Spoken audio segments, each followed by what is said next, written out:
tidak usah lewat lebih gugup jadi sudah double ini. Tadi sementara lalu jadi lebih gugup. Maaf pakai kertas stick ini masih newbie. Puji syukur patut kita panjatkan kepada Tuhan atas anugerah dan berkatnya dalam setiap langkah hidup kita sehingga kita semua bisa berkumpul kembali di tempat ini. Saya ingin menyampaikan terima kasih kepada Pastor Paroki Petrus Pinangon atas kepercayaan yang sudah diberikan. Ini merupakan tanggung jawab besar dan hal yang baru bagi saya, di mana saya yang masih sangat minim pengetahuan dan pemahaman mengenai Katolik dipercayakan untuk memimpin umat wilayah Rohani Santa Ursula. Sedikit berbagi, awalnya saya sangat terkejut saat mendengar pengumuman yang dibacakan Pastor Alo dalam misa pagi pada tanggal 7 Januari lalu.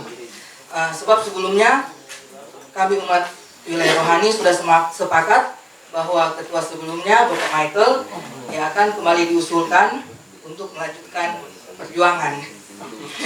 Namun karena dari paroki mewajibkan dimasukkan 3 nama, maka kami menyepakati untuk memasukkan KSB saja. Jadi nama saya, nama Pak Michael ketua, Pak Indra sekretaris, dan saya bendahara. Sehingga pada saat nama saya kemudian yang dibacakan sebagai ketua, itu sungguh di luar ekspektasi, dan mungkin kalau diilustrasikan dalam adegan film kartun, kejutan saya itu digambarkan dengan mulut menganga lebar dan mata yang melompat keluar saking kagetnya. Untuk itu, setelah misa saya pun menghadap pastor untuk menyampaikan mengenai keberatan saya.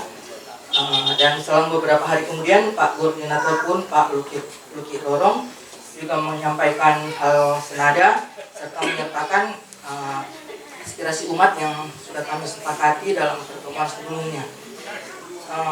Long story short, keberatan kami, saya dan Pak Koordinator atas nama umat tidak diterima pastor yang menyatakan untuk jalani saja.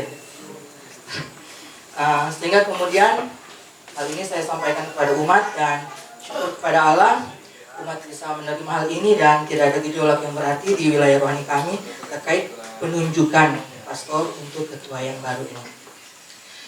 Saat keluar dari pastoran, usai berbicara dengan pastor, saya bahkan harus menelan obat mah karena asam lambung saya sudah mulai naik. Mungkin karena terkejut dan mulai naik di kepala. Sakit kepala ini kemudian terus berlanjut hingga beberapa saat karena saya sadar bahwa tugas ini sangat berat dan saya belum pantas untuk mengembannya. Saya yang bukan terlahir Katolik, saya masuk Katolik sebelum menikah dengan Pak Royke, sehingga pengetahuan saya masih sangat terbatas. Ditambah lagi kemampuan untuk berkomunikasi secara lisan dengan orang banyak yang terbatas. Kalau bikin berita, mari mat. Kalau mau bercerita, apalagi mau pimpin ibadah, mau sambutan, tapi level belum sampai situ. Dan itu saya sadari benar kekurangan saya. Kembali ke sakit kepala yang tadi, sakit kepala ini masih terus berlanjut hingga pada satu saat saya berpikir bahwa sakit kepala ini harus saya syukuri. Sebab tandanya organ tubuh saya masih bekerja dengan baik, buktinya dia bisa masih merespon dan bereaksi saat ada kejutan yang saya terima. Berarti saya masih diberi kesehatan dan masih diberi nafas kehidupan. Jadi pada saat kita sakit kepala, kita harus bersyukur karena itu tandanya kita masih punya kepala. Sebab kalau sudah ada kepala sudah jadi horor gitu cerita. Jadi yang ingin saya sampaikan kepada umat sekalian adalah tugas yang dipercayakan oleh pastor paroki ini saya terima di tengah-tengah keterbatasan saya dengan minimnya pengalaman dan pemahaman saya. Untuk itu saya mohon kepada seluruh umat sekalian, mari kita saling membantu, saling menguatkan dan saling melengkapi. Karena tanpa bantuan dari Pak Indra, Ibu Rina, Pak Michael, Pak Edis, Ibu Nita, Tante Foni, Ibu Norma, Pak Edi, Pak Luki, Ibu Mercy, Ibu Diana, dan Ibu Budi, Pak Emeritus dan Ibu Mega serta seluruh umat sekalian, saya tidak bisa berbuat apa-apa. Poin penting yang perlu saya sampaikan juga adalah bahwa di era keterbukaan saat ini, di mana peran internet khususnya medsos begitu terasa dan kemudian bisa menggiring opini dan menjadi bola liar, saya mohon ke depannya jika ada hal-hal yang kurang berkenan terkait pelayanan atau apapun seputar wilayah rohani, mari kita bicarakan bersama dan diselesaikan secara intern, baik melalui diskusi di WA Group atau saat pertemuan ibadah wilayah atau dalam kesempatan apapun. Bukan berarti melarang atau menutup informasi mengenai wilayah rohani, tetapi alangkah baiknya dan akan tidak elok jika kemudian hal yang sebenarnya bisa kita selesaikan secara intern akhirnya terekspos luas dan akhirnya melebar dari masalah awal. Misalnya orang cuma masalahkan A karena sudah terpapar medsos dan komentar netizen, malah menjadi alfabet full A sampai Z. Jadi mari orang sama-sama bijak menggunakan teknologi agar kemudahan mengakses informasi ini tidak menjadi bumerang yang kemudian merugikan dan merusak orang, mengganggu keharmonisan umat sekalian.